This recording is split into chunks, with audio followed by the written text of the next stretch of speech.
तो बच्चों question number 8, ठीक है। और मैं उम्मीद कर रहा हूँ आप क्वेश्चन नंबर 7 भी देख कर आए हैं। और क्वेश्चन नंबर 8 का सॉल्यूशन अब हम कैसे करेंगे वो देख। पहले क्वेश्चन नंबर 8 समझते हैं क्या है। A quadrilateral A B C D is drawn to circumscribe a circle. मतलब क्या है कि एक सर्किल अगर हम बना रहे हैं तो वो उस क्वाड्रिलेटरल के अंदर आ रहा है, सर्किल और से टच करता हुआ बाउंड्री में आ रहा है, उसको हम कहते हैं सर्कमस्क्राइब अ सर्किल। फिगर ये दिया हुआ है बुक में, ठीक है, एनसीईआरटी में। Prove that A B plus C D. अब देखिए ये है ए बी और ये है सी डी लाइन, ठीक है। क्वाड्रिलेटरल की ये ए बी लाइन है, ये सी डी लाइन है, ठीक है। इसका sum A D plus B C, ये ए डी लाइन ये बी सी लाइन पूरी, तो ये दोनों लाइन का सम और ये दोनों लाइन का सम इक्वल होगा। ये हमें प्रूफ करना है बच्चों, ठीक है। तो बच्चों यहाँ पर मैं आपको बताऊं कि आपने ये पढ़ा होगा कि अगर हम एक टेंजेंट जो है वो ड्रॉ करें किसी पॉइंट से और एक दूसरा टेंजेंट और ड्रॉ करें, मतलब उस एक एक्सटर्नल पॉइंट से, सर्किल के बाहर एक एक्सटर्नल पॉइंट से हम दो टेंजेंट लेके आए, ठीक है, सर्किल पर। जैसे कि मान लो ये आपका एक पॉइंट है, ठीक है। यहाँ से ये टेंजेंट आया, टेंजेंट की लेंथ जो होती है ना वो एक्सटर्नल पॉइंट से पॉइंट ऑफ कांटेक्ट तक ही होती है, ठीक है। तो अगर हम कोई टेंजेंट एक्सटर्नल पॉइंट से ला रहे हैं, दो टेंजेंट ला रहे हैं, एक टेंजेंट ये आया आर तक, एक टेंजेंट ये आया क्यू तक, तो ये दोनों टेंजेंट जो हैं आपस में इक्वल होंगे, ठीक है।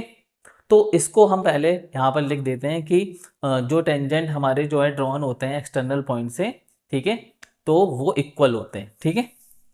तो यहाँ पर सॉल्यूशन करने शुरू करते हैं और सबसे पहले लिखते हैं we know that tangents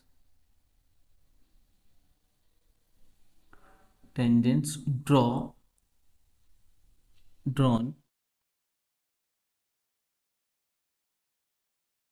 from a external point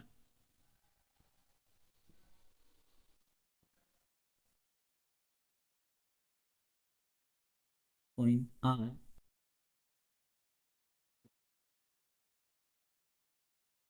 ठीक है। We know that tangents drawn from external point R equal.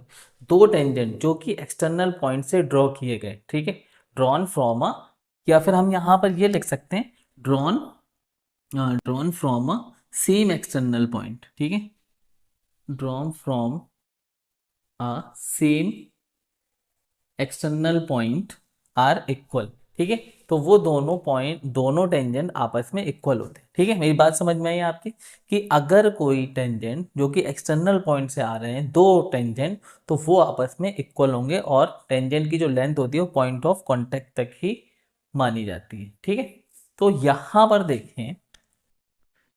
देखें कि ये एक टेंजेंट आया सी आर और एक टेंजेंट हो गया ये सी क्यू, तो ये आपस में बराबर रहेंगे, ठीक है। या फिर हम कहें कि ये डी आर और ये डी एस, ठीक है, ये डी पॉइंट एक्सटर्नल पॉइंट हो गया, यहाँ से ये टेंजेंट आया, यहाँ से ये टेंजेंट आया, ठीक है। तो डी आर और डी एस आपस में इक्वल होंगे, ठीक है। तो हम इसको आसानी से लिख सकते हैं डी आर इक्वल टू किसके होगा, डी एस के होगा, ठीक है। Tangent from a same external point, tangents from same external point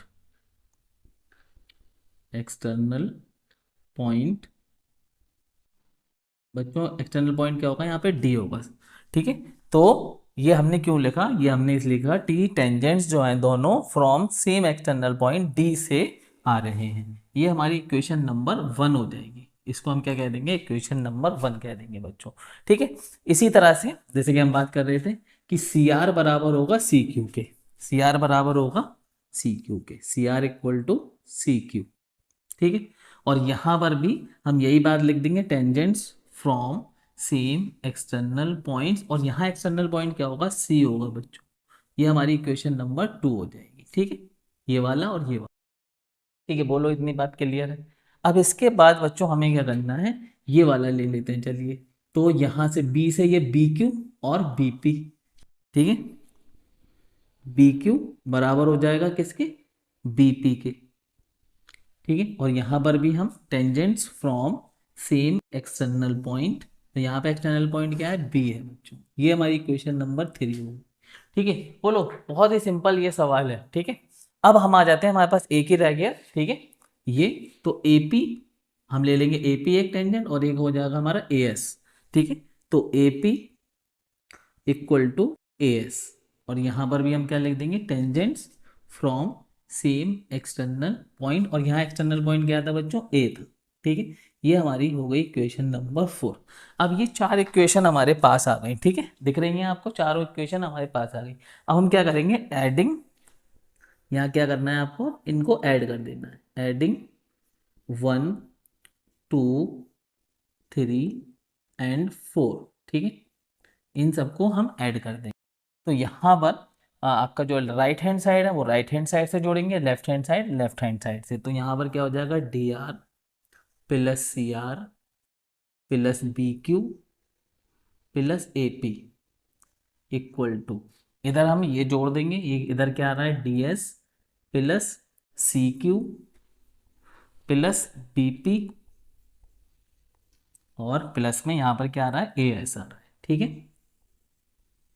अब बच्चों देखो, डी आर सी आर, देखिए डी आर और ये सी आर क्या बन गया, डी सी बन गया, ठीक है। ये डी आर सी आर क्या बन गया, डी सी बन गया बच्चों, प्लस, ठीक है। डी सी लिख दो या सी डी लिख दो, है ना, सी डी लिख दो, चलो ठीक है।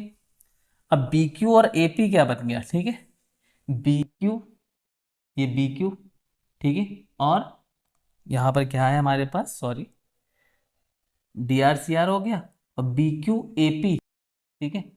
यहाँ पर ये B Q A P, B Q A P, तो बी क्यू ए पी का यहाँ पे बी क्यू, यहाँ पर एक काम करो, ये बी क्यू बी पी लिखा था आपने, बी पी, बी पी इधर कर लो, बी क्यू इधर कर लो, ठीक है। बी पी इधर कर लिया हमने, भाई दोनों चीजें बराबर थी तो बीपी को हम इधर ले लिया और बी क्यू को उधर कर दिया, तो बीपी और एपी, बीपी और एपी हमारा बन जाएगी, मैचिंग बन जाएगी, है ना। तो बीपी एपी कर लो यहाँ पे, है ना। तो इधर हम बीपी कर लेंगे और उधर हमने जो बीपी लिखा था उसको बी क्यू कर देंगे, ठीक है। बी क्यू उधर पहुंच जाएगा इस तरह से और बीपी इधर आ जाएगा, ठीक है। तो बीपी और एपी को जोड़ें तो बीपी एपी क्या हो जाएगा, ए बी हो जाएगा, ए बी। तो यहाँ पर हम ए बी कर लेंगे इक्वल टू, ठीक है। अब यहाँ आ जाओ, D S, D S C Q, D S और डी एस के बाद डी एस सी क्यू नहीं, डी एस के साथ एस ए या ए एस आना चाहिए, तो डी एस यहाँ से और ए एस यहाँ से, ये अगर हम ले लें तो ये हमारा क्या बन जाएगा, ए डी बन जाएगा, ठीक है। तो ये हमारा बन गया ए डी प्लस, अब सी क्यू और बी क्यू, तो सी क्यू और बी क्यू क्या बन जाएगा, बी सी बन जाएगा, ये हमारा बी सी बन गया, ठीक है। तो यही हमें प्रूफ करना था, A B plus C D equal to A D plus B C. इसको ए बी को इधर लिखना चाहो इधर लिख लो, ठीक है। तो हेंस प्रूव्ड, ये हमें प्रूफ करना था, ठीक है। इस तरह से हमें इस सवाल का सॉल्यूशन करना है, ठीक है बच्चों। और इसको नोट कर लीजिए आप, नेक्स्ट वीडियो में हम लोग करेंगे क्वेश्चन नंबर 9।